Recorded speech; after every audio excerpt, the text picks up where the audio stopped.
Tommy Derfler and Sam Rice here with the Lighthouse Wealth Group Spotlight Podcast. Today, what we're going to be talking about is probably one of my favorite subjects. I really enjoy talking about this, but it's retirement planning. And as What is simple fun? as that, but I think what we're going to talk about is why retirement planning is so important.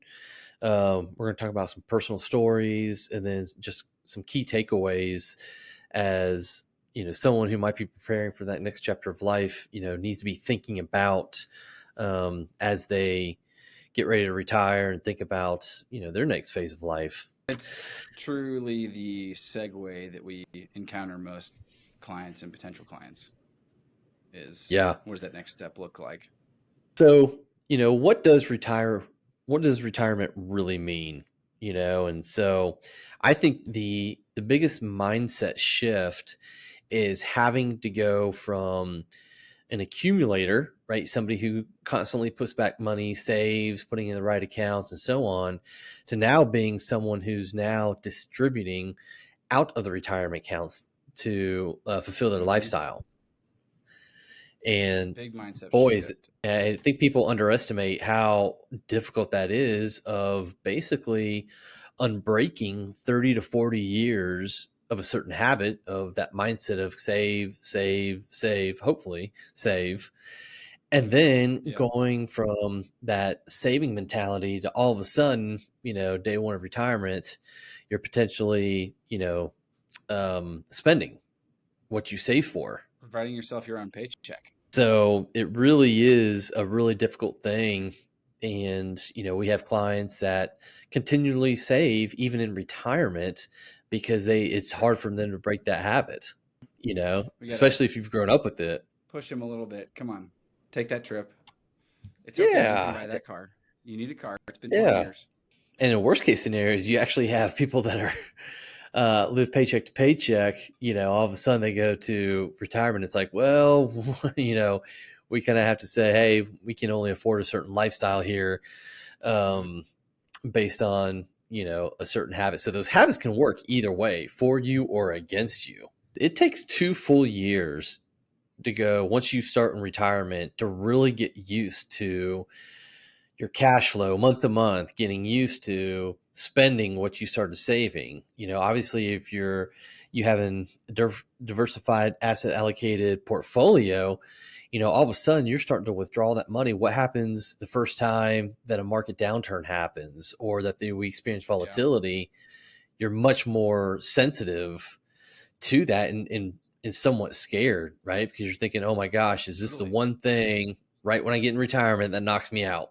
And I think for us, we're here to kind of guide you along the way, to educate you. And, we do so much planning up to that point that we try to make that transition as smooth as possible for people, knowing, we can't take away those fears. And I think you can even take it one step further as well, saying that almost the 2 years even before the first 2 years of pulling the plug is equally important. Teeing the client or the person up for that departure, right? Getting their Yeah. head space in the right place, figuring out and teeing them up to start thinking about for the first time, maybe what are they going to do when they've got all this time on Hmm. their hands? And you may not be, in some cases, it's a business owner, or it could be an executive where they've been a very integral piece of their team or their company or what have you for a long period of time. I know we talked about this with a client the other day, and it's like all of a sudden you're removed from that. Has that been your purpose for 30 years? And if you take that away, are you ready to not have that portion of your life there anymore? And Yeah. what are you going to shift your life towards again? Because Well, I feel like a lot of times it's less on the money management side of what we do, especially in that key moment of life. It's much more the emotional side of it. oh, yeah. Let's come back to that because we're going to spend a whole segment on that today, talking about lifestyle and all those Mm-hmm. things that come with that loss of identity, which I think is great. But, you know, going back to the retirement, like right when you start with that, I think from our years of practice, it really is, most people go to an online calculator. They put in, hey, here's how much assets I have. Okay, well, if I can earn 7% per year every year, and I only spend this amount, and here's how much inflation is. And I think the biggest, I would say a flaw in that is life doesn't work linearly. It just Oh, doesn't work in totally. that perfect. And so some years you get 12%, some years you get 1%, some years you get 7%, some years you get negative 3%. Yeah. And where you're taking money out, it's no problem taking money out on the higher percentage side, but it's when it's, the market is having a lot of volatility, might be even a Yeah. bear market, then you're taking money out. Obviously, you could do the math on that and see kind of what effects that has to the portfolio. And so that's always the scary part. And preparing clients for that and being there to reassure them that this is the plan. Like we've planned for this, the ups and downs. We've been through this before, right? But once they see it in the deer in the headlights, it becomes another thing, and that's what they're ultimately relying on. And that's a huge part of why we're there. It's not about jumping off the cliff day one.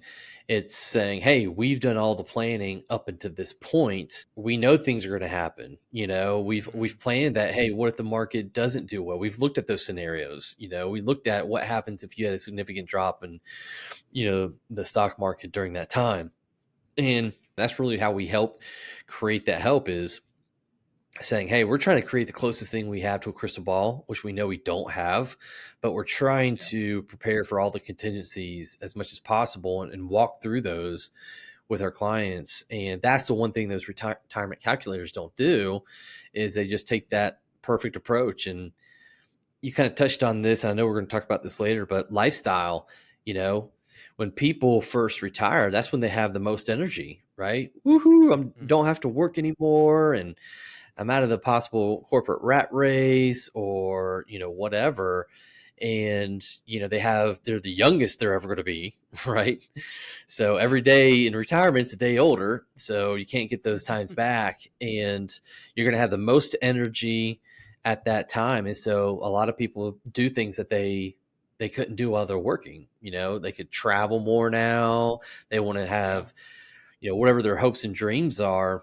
They're going to be spending more money the first third of retirement, than they ever Yes. have. And then, how the life cycle goes is the second third of your retirement period is, you start to slow down. You say, hey, I've seen all these things. I've done all these things I've wanted to do. Start to slow down on that a little bit. Hey, we visited kids, grandkids a lot. Now they can come see Yeah. us. We're getting a little tired. And that's when your spending typically goes down, Mhm. because you're not doing nearly as much. And then the third period, of course, is the no years, right? Or no go I was years. gonna I'm say, sorry. It's what are the three categories that you spoke of the other day? the first third is the go years, right? You're ready, Yeah. you're Go. ambitious, you're have the most energy. The second third is the slow go years. You're still going, but it's slower, and you're not nearly doing as much. And then the last third, last phase, you could say, is the no go years. And that's where the health effects really start to kick in, and that's where you want to do less. And that's where long-term care issues may arise. That's Mhm. when a lot of health things really kick in, and you're really preparing, for the inevitable. So I think in that regard, now it's like, okay, is a person set for financial readiness? And what would you say to that? If somebody came in and say, hey, am I ready for retirement? What would be kind of your response or your reply to I that? would say most aren't, and even if they have the assets to successfully do it, most don't understand the distribution phase of that, and or the emotional readiness, kind of like what we Yeah. talked about a little bit before already. They get to a point and they're like, hey, I'm ready to pull the plug in the next year. And you're like, okay, well, what are you going to do next? And they're like, oh, I don't know. And it's like, well, what's the next 30 years of your life look like? And they've never really strung that out on a longer period of time and thought about that more deeply in a lot of cases. Yeah, I think there's several factors that go into that, right? There's the emotional side, which we'll get to in just a minute, but then there's also the technical side, income planning. How much should I take out that doesn't jeopardize me running out of money at age 85, at age 80? What happens if I'm still living at that point? So we talk about income distributions, what accounts to take it from, and what's the tax efficient way to take money out, so you're reducing your taxes both in the short term and the long term to be able to do that. So you're looking at different tax strategies. And the other one that I think is a big one are healthcare costs. Healthcare costs have Yeah, been rising at a very increasing rate, almost double the rate of normal inflation. And that's right. so that has been something on a lot of people's mind. It's like, hey, when my body starts to give out and I need, certain needs and so on, how do I address those costs? Or is that going to put me out in 10, 15, 20 years? Not only And can your so, assets outpace inflation, but can they outpace healthcare costs? and that's a big one, especially if you decide to retire prior to age 65, which is when you can start receiving Yep. Medicare. Now you got to get an independent health insurance policy. Um, that could potentially be more than what you're getting through your employer or employment. And so that can be, an increased short term need. And so, we have to look at all those. Yeah. Twenty to $30,000 extra to your plan per year weigh on that potentially. Yeah. Like you think you can retire tomorrow. Oh, wait, did you think about the fact that you're going to have to cover healthcare costs until 65 for maybe 10, 5 years, something like that? How's that going to weigh on your Yeah. situation? And there's ways to mitigate that, right? I mean, one, you can't really do a whole lot to mitigate prior to 65, but in the older years or the later phases of retirement, there are certain things that mitigate that risk, like long-term care insurance policies, and there's a few different Mhm. ways that can work. And that's going to be a hard one, just because we do believe in long-term care insurance. We believe, everybody should have that meet a certain criteria, but that helps mitigate the risk because you're basically passing on that risk to the insurance company, but there's still a cost of that um, Yep. each and every year that really nobody likes paying until something happens. And that's when you're grateful. You're Until like, something "Ooh, good thing happens. I got this." Yeah, and it's 10 or $20,000 a month. Yeah, exactly. So, you really have to make sure, I think, that you're not just looking at the financial side, but other aspects that come along with that. When do you decide to take Social Security? I think there's like thousands of different ways you can take Social Security Yeah. and what's going to be the most beneficial. That's where we can run analysis. Hey, what does longevity in your family look like? That's a big part of these decisions. And how much do you absolutely need income?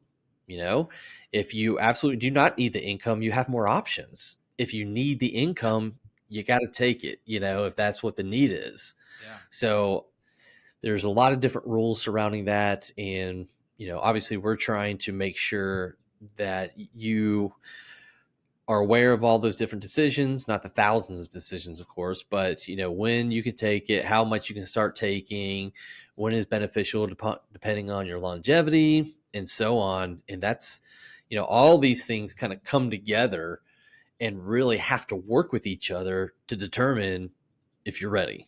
Everything has to come together. And that's, I think, when most people end up coming to us in this timeline of their life, it becomes kind of like a deer in the headlights situation when all this stuff is maybe 6 months, a year, or 2 years away, and they start to think about this, and it's like, man, there's a lot of factors that I need to consider.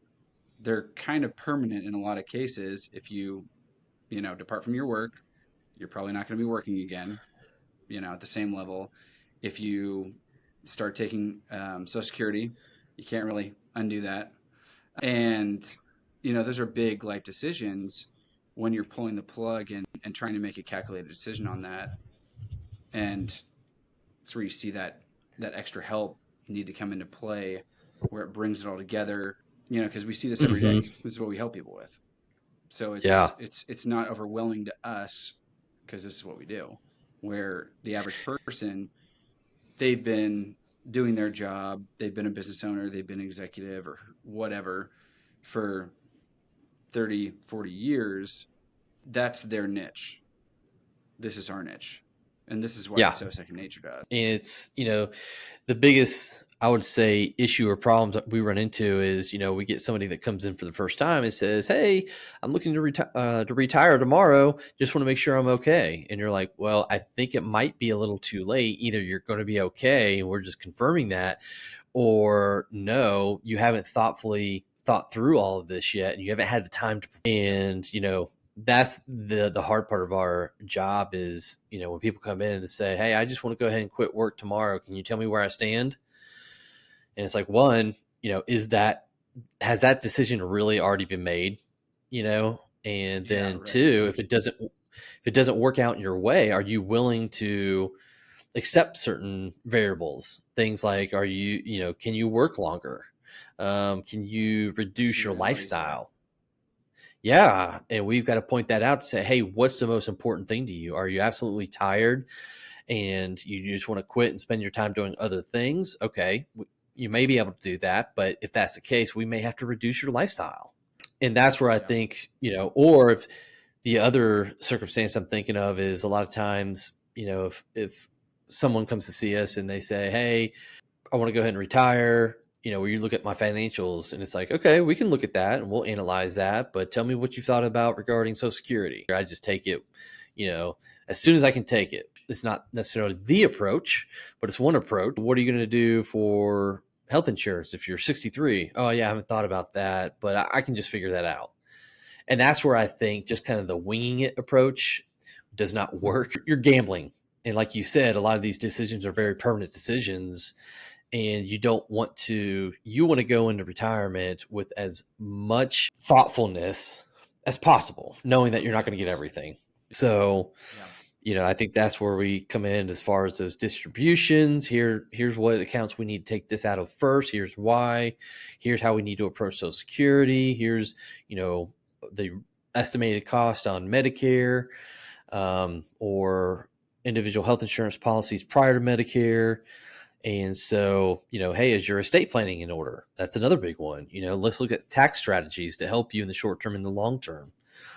And so those are just a few of the things we do, but really making sure that, hey, at this point, everything's got to come together and work on your behalf. And so you can spend more time really on your interests, what matters to you. And that's where you were going earlier is like, hey, there is an emotional component to this.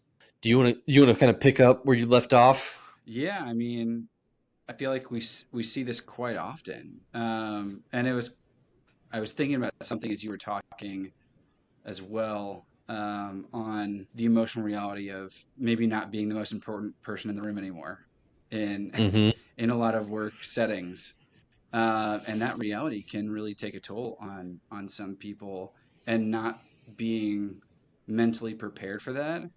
And I mean, I think that's a very honest conversation that we have with a lot of clients. It's like, yeah, okay, maybe you're the partner of a law firm. What is something that's going to move your passions in retirement? Is it your grandkids? I feel like you need to have something, like we're talking about goals. It's very goal oriented planning that we strive for.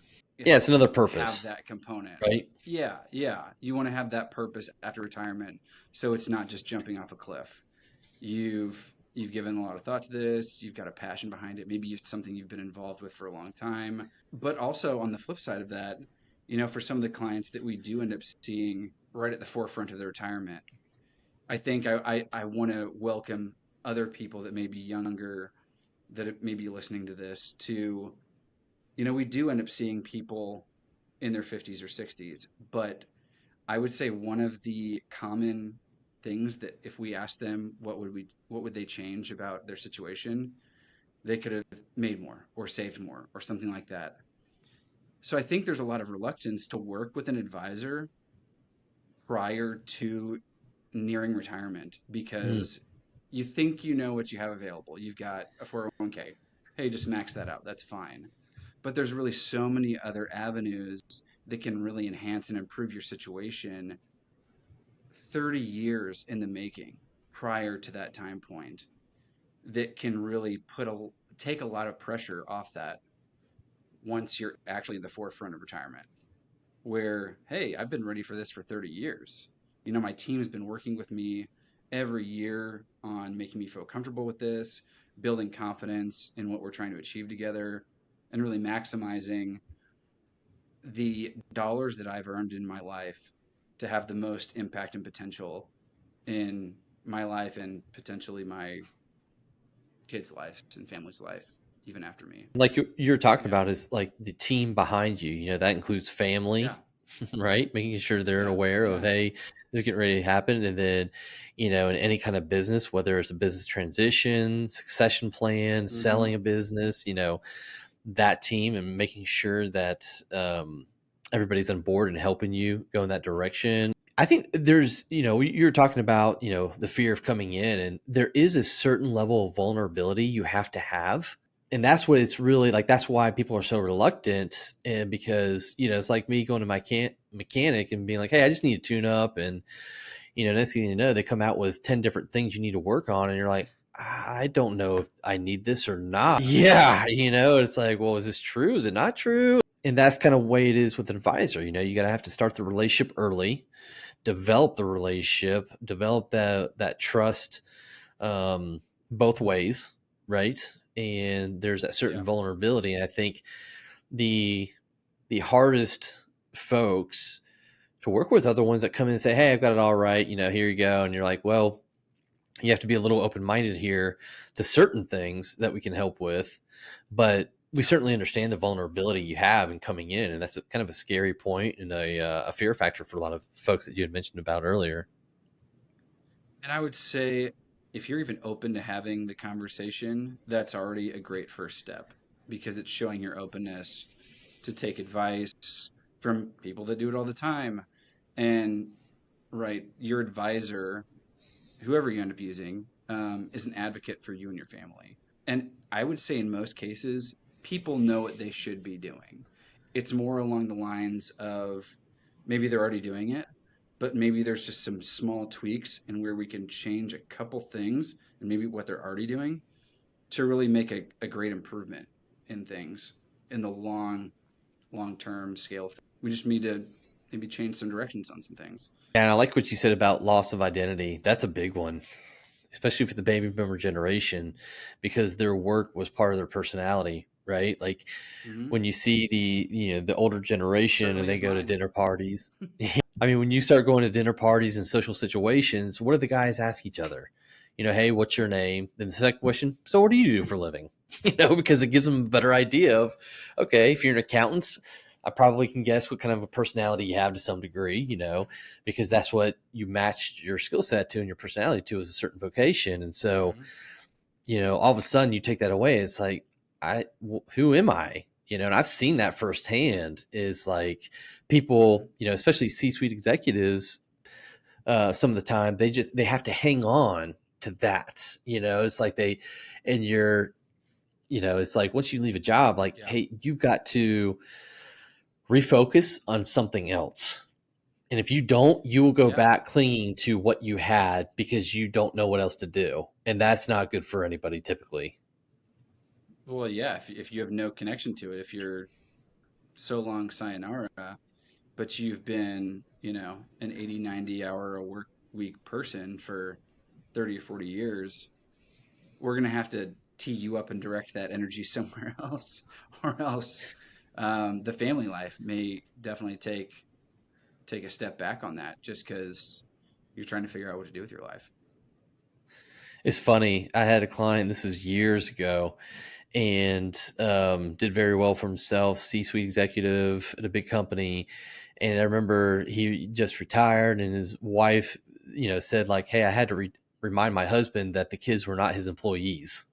You know, because I mean, that's just what he dealt with. He was Nor am used to I. that. He was used to Yeah. delegation. That's the skill set he needed in his career. If you don't have something else to focus on, then you will fall back into what you Hmm. know. And not to say that's all bad, but it can, you know, just like this one client did, started turning his kids into his employees. And so Yeah. I think what I've seen is the people that are most successful have another purpose. I've seen a lot of people go Yes. into nonprofits, Yeah. And they can still use that skill set of leadership or, team player, but they're not doing it strictly to earn a paycheck. It's more meaningful to them. They don't have to do it, but they want to Yeah. do it. They're drawn to something. They got the And I paycheck. think, and they do really well at it because the nonprofit world is great. I mean, we need people like that in that Sure. field, and that's where I've seen, or people go into mentorship. That's another big one Yeah. Or is, consulting, if you have, run your own yeah, schedule. consulting, but if you have 30 years of business experience or 40 years of business experience, you got a lot of wisdom, and Yeah. there's plenty of people. That's the value to that. Yeah. I mean, I'm still trying to absorb everything I can from, an older generation, people older than me. I'm like, hey, what'd you learn in this situation? Help me out. Um, and so I've seen a lot of people Yeah. go into any kind of mentorship program that has done extremely well too. So, you kind of have to spend some time thinking through that and preparing yourself for that and Yeah. knowing, hey, what are the key relationships? Who am I really going to invest my time with? A lot of business Hmm. owners would be family. Hey, I didn't get to, I spent the first portion of my career just building a business and probably wasn't there enough times, and hey, I was, one spouse is running the business, the other one's running the house. And, you just got through it. And now it's like, hey, I want to spend more time with my kids and I want to spend more time with my Yeah. grandkids and, or a close friend that they reconnect with and say, hey, this is a person I really like, talking to and I can hang out with. And I'm going to invest in that relationship. Because I think what they find is, you can have friends in the working world, but once you're disconnected from the job, typically those fizzle a little bit, or it takes work to really nourish the relationship. So you have to decide, hey, is this worth, me really nourishing this relationship, or do I want to, hang out with other people or other acquaintances, other friends? So I completely agree. a lot to think about. And of course, hobbies, thinking about, hey, what do I enjoy? What can be a social hobby? Golf has always been a popular one to do that, Yeah. but it could be starting a brand new hobby. Oh, I've always wanted to learn a foreign language. That's the joy of what we get to do is we get to help people think through that and then seeing them Yeah. accomplish those things with their resources that they've built up is really gratifying. Yeah. It's like, to a degree, of course, like you spend all this time working, saving for this theoretical departure from work down the road, but you've got tunnel vision on either work, family, both, but that's about it. And, I feel like in most of our meetings, most of the meeting is having them peel that back and, hey, let's take a wider look at things. This is their time to step away from the day to day. And for an hour or two, we're going to make a long-term plan and update the maybe existing plan that they already have in place for the future that they, Yeah. typically don't think about. And one of the last things, important parts I want to touch base on too is longevity. Mhm. I think people underestimate really how long they're going to live. And We bring that up in every meeting, and people are surprised when they're like, "Oh, I thought I was just supposed to save this amount of money till 65 or whatever." yeah, And you're like, "No, we got 30 more whatever past this." Right? so my grandfather, he worked for the company. They offered him a pension, and this is where pensions were really a retirement. I mean, that's what people relied on for retirement. But he got a pension at a certain age, and he was like, "Well, this is kind of a no-brainer. The math works out. Why would I work if I can make the same amount in my pension?" And so Mhm. he quit and he said, hey, I want to retire and take this pension. This is going to be great. Well, two things happened. One, he started tinkering around the house, a lot. And my grandmother was like, you're driving me crazy. Get out. This is my domain. The kitchen's my Is this a domain. comment? You're stepping into my space. So he went back out to work. And the second thing that happened is he realized 20 years later, that pension amount that he was getting was not keeping up with inflation. And now it bought a lot less than what it bought originally 20 years prior to that. And so, Yep. he lived till I think it was age 94, 95, way longer Oh than yeah. he'd ever thought. And that's a huge risk for a lot of people. I hear all the time, I probably won't live that long, and it's like, well, maybe, You'd be but keep in surprised. mind our health. I hope so. You don't want to hear them that are thrown in the white towel already. You're like, okay, come on, man. Yeah, I know. But in all honesty, it really is saying, hey, what happens if you don't pass away early? What happens if you live later than you think?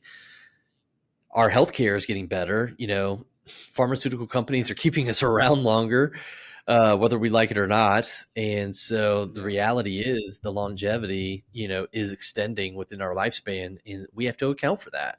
Whether that's in savings on the front end or educating people on their allocations that are realistic. I see some people going, they think, hey, it's retirement. I need to go super conservative. But then when we actually take a deeper dive and we look at the numbers of their investments, you know, they may be comfortable with this, but in some cases they're not even pacing with inflation because they went too conservative. When it's like, no, I mean, theoretically, we want this to last another 30, 40 years, what have you. And as you were saying with the pensions, a lot of pensions don't have a cost of inflation built into it, increase. Just Yeah. like your grandfather, you know, he gets a certain amount of money and then 20 years go by. That's certainly not going to buy him the same amount of whatever. And we've seen that Yeah. obviously in the last 20 years ourselves. So, as we wrap up here, I think a couple of actionable steps is, if you are thinking about retiring, talk to other people. Talk to other people that are retired. Hey, if you had to do this all over again, what would you do different? Great advice. Yeah. Talk to as many retired people as possible to get an idea of, hey, what is this really like? What should I prepare myself for? Um, and then really start saying, hey, what you have to start asking yourself the hard questions is, what is meaningful to me at this point in my life? What is absolutely that, if I had more than enough money, or if I had 10 times the amount today and money wasn't an issue, where would my heart lie? You know? And I'll say the last thing is, go see an advisor. This is really tough to do alone, and there's a lot of people really good at math that still need help a little bit. So either one of two things are Yeah. going to happen. Either, and again, give it some time. You need to start seeing an advisor 3 to 5 years prior to you're At retiring. least. But one of two things is going to happen. Either they're going to confirm and say, hey, let's talk through this. They'll probably give you some pointers to say, have you thought about this? Have you thought about that? Great. Here's where we can help you there, and confirm your decision. Hey, financially, everything we've done here, based on what you've told us, what your goals are, your dreams, and based on your, all of the accounts or savings that you have, yes, you can do this. And we don't see, a huge risk of you running out of money within your lifetime. Or, and I've had a couple of these situations. Hey, no, I know what you say you want to do is meaningful to you, but at this point, if you do this, you will risk and jeopardize running out of money very early, you know? Yep. And I know you have to make yourself vulnerable to that, but you'd rather find out before pulling that trigger than figuring that out in the middle of you have already made that decision and you're 5 years, 10 years into retirement thinking, uh-oh, it looks like I might run out of money sooner than I thought. So, Mm-hmm. Yep. obviously we're here to help. We're advisors, and, even if you're not on track, we're going to help you get to that point and really help you narrow in on what you need to focus on to get to that point. And that's all we want to do, is just to be able to help you. Yeah. I mean, it's good to have a sounding board. It's good to have a financial QB. And I feel like, we're a personal CFO for a lot of people. Absolutely. So if you want to learn more about us, feel free to check out our website, www.Lighthouse Wealth Group. Feel free to reach out to us, 629-654-7190. Other than that, we hope you enjoyed it, and we'll see you next time. Take care.